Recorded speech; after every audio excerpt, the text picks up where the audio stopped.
Magandang araw sa inyo mga kasweet at welcome back sa akin channel.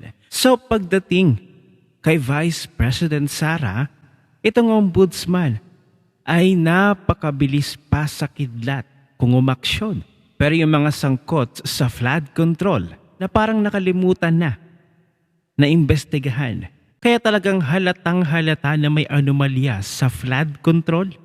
At ito nga kakapasok lamang na balita na ibibigay na ni Ombudsman Boying Remulla ang SALN ni Vice President Sara para sa Committee on Justice. Abay dito pa lamang parang pinapatunayan talaga nila na unconstitutional ang magiging hakbang na ito para sa impeachment hearing na gagawin sa Kongreso. Pero bakit ang mga SALN ng mga kongresistang ito ay hindi ilalabas? Bakit si VP Sara lamang? At ito lamang kakapasok lamang na balita, sasampahan daw ng kasong plunder sina dating House Speaker Martin Romualdez at si Senator Cheese Escudero. Panoorin natin ang video na ito. Sabi na nga ang House Kongreso at ito po'y tinanggap namin at bibigay namin ang SALN ni VP Sara.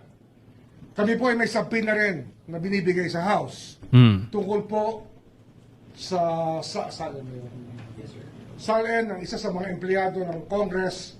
Ngunit ayaw po tanggapin ng Congress. Bakit empleyado lang? Sabi na amin Diba? ipinapadala, ayaw tanggapin ng security. At ito, public notice lang po. Susunod na gawin pa sa amin to ng Kongreso, I will cite the Secretary General in contact. Jesus! At hindi ko may papayag na baliwalain nila ang Office of the Ombudsman. At ang sampinang yon ay nauukol kay Safronio Gabunada, isa sa mga House employees. Employee ni Romualdez yun. Secretary General. At ito po ay tungkol sa mga plunder cases din na aming hinahanda sa mga congressman na kinauukulan. Flood control related. Flood control. At tataka kayo, hanggang ngayon, wala pa rin ang mga SALN ng Kongreso. Ito, fair warning na naman sa Secretary General na hindi po kami papayag. At sa linggong ito, pag hindi namin nakuha yung mga SALN na una namin hiningi, ay sususpindihin ko po siya mula sa posisyon. Magkasubukan na po ang ating legal system kung ito po ang kinakailangan. Magkasubukan?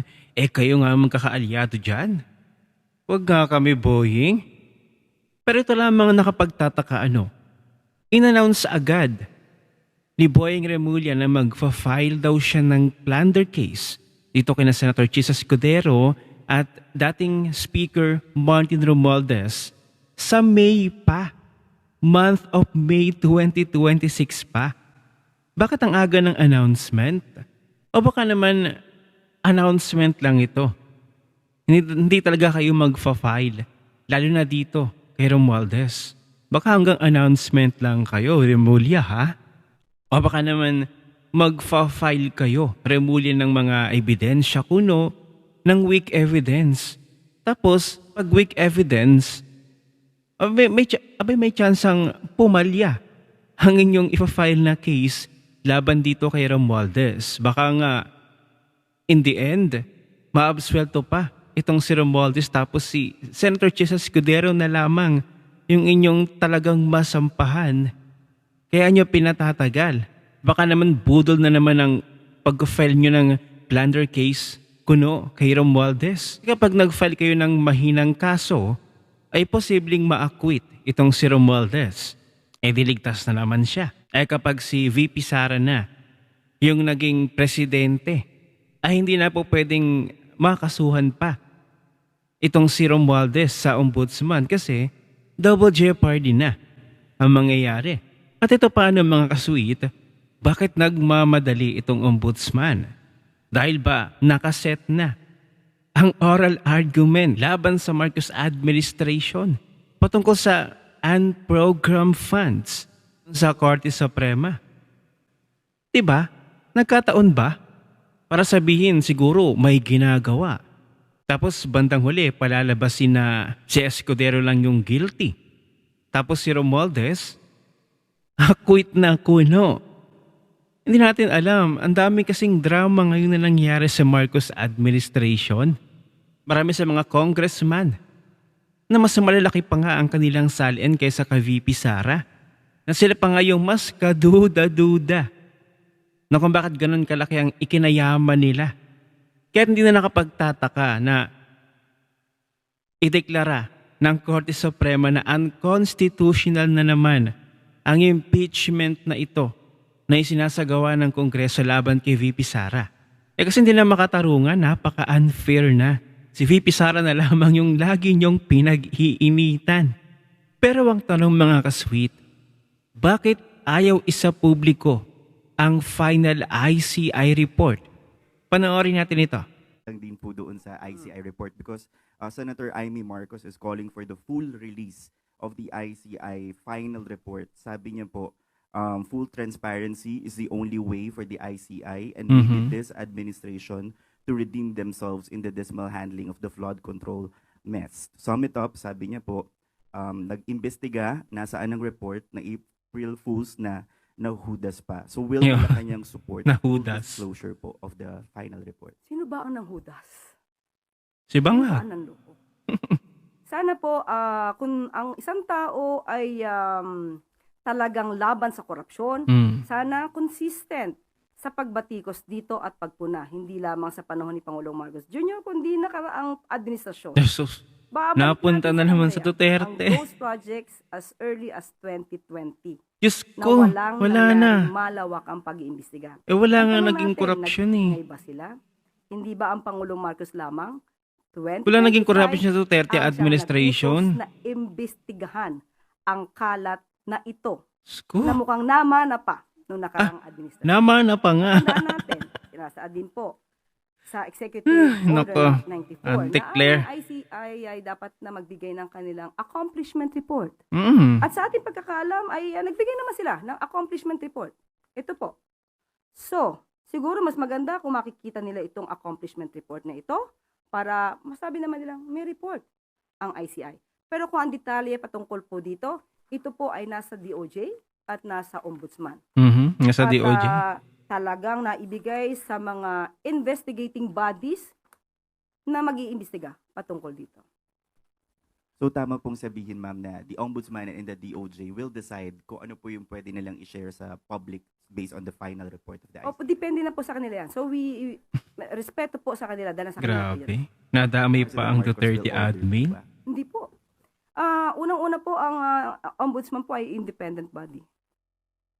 Mayor, medyo iiba lang po ako ng Ito topic naman, kasi kay Mayor Magalong. over siguro mga 2 weeks ago officially nagsara na po itong Independent Commission for Infrastructure na dati nyo pong kinabibilangan. Totoo. Masasabi nyo po ba na natupad po ng ICI yung kanilang trabaho kung bakit po sila binuo? Well, from a personal perspective, DJ Chacha at Maricel, sa tingin ko, nahirapan silang i-perform yung kanilang mandate. Unang-una, kulang sila ng authority, kulang sila ng power, kulang din sila ng pondo, kulang din ng power. Siguro titingnan natin kung ang pinakamaganda natin mag-gauge kung ano talaga yung performance nila, ilang kaso ang na-file nila. Sa ngayon, hindi natin alam ilan ang kasong na-file o kaya na-refer. Hindi kasi sa naka-public eh. Pangalawa, tingnan natin yung laman ng kanilang terminal report. No? Pangatlo, may nakulong na ba? Hanggang ngayon, wala pa. Yun ang Lalabas tanong. pa. Hindi pa nakakasuhan si former Speaker Romualdez. Marami pang mga congressman na tuwan-tuwa ngayon dahil hindi pa sila napapansin. Yes. Akala nila siguro makakalusot sila. Mhm. Marami pang mga engineers ng DPWH, yung mga regional directors, yung mga district engineers, na so far so good, natutuwa din sila dahil hindi rin sila napapansin. Ganon din yung mga contractors. Ngayon lang kayo. Napakaraming involved din dyan sa kalokohan. Mhm. Kaya tingnan natin kung ano yung laman ng terminal report na yon at yung numbers. Yun ang gusto natin makita Ilan ang kasong na-file at ano na ang status ng mga kaso na na-file ng ICI o na-refer ng ICI. So ayon mismo kay Mayor Magalong na isa sa mga naging bahagi ng ICI noon, nakalaon na ni nag-resign dahil nga parang eme-eme lang, parang wala lang, parang laro-laro lang itong ICI na ito. Sa kanya pa nga mismo nang galing, may nakulong na ba? Ay hindi pa nga nakakasuhan si Romualdez at ang iba pang mga congressman.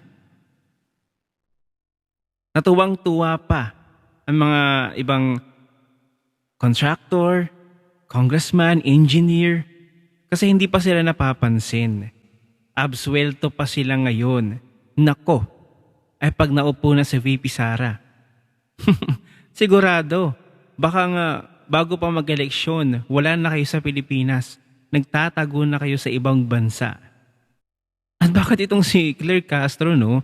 Ang topic, korupsyon, flood control scandal, flood control scam sa Marcos administration. Bakit isiningit na naman niya at ibinaling na naman niya? Nagturo na naman sa Duterte administration na wala namang naging korupsyon noon. Dahil ang daming ng mga infrastructures, ang daming ng mga flood control na matitibay. Ang pagkagawa, sa Davao ba, may nakita ba sila doon? Wala.